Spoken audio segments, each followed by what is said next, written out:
barrier to remove, but it's often the hardest barrier to remove. And the reason for that is that, like, we as humans, we often get awkward when there's something that's new and different in front of us, so we don't know how to react or how to respond, etc. Or we think that we're going to offend if we say something to someone with a disability. But I think it's just really important to acknowledge that remove the disability, the person's still a person. And you may have conversations with someone and you may offend them, or you may upset them, or they might be like really happy, etc. But that's not going to be any different to if they had a disability or not a disability. So I think it's just about recognising that, working out ways that you can have conversations, ways that you can communicate, and that's not just in verbal ways either.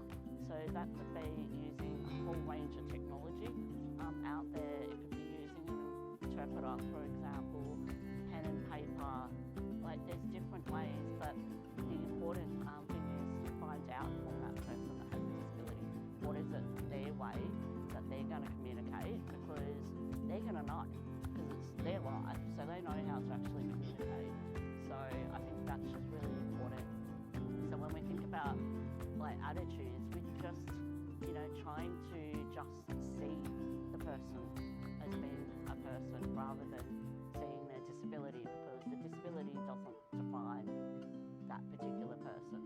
The disability is just an added feature that that person has that they're living with, like on a daily basis, whether that's through their mind or through physical ability, etc. So I think it's just really important just to see the person.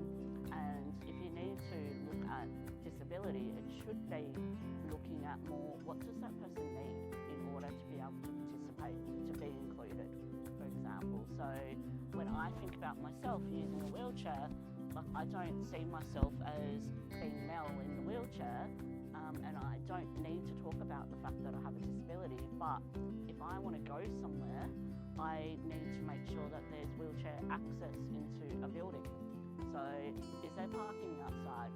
Is there wheelchair access into the building? Can I get around? Is there a toilet, etc.?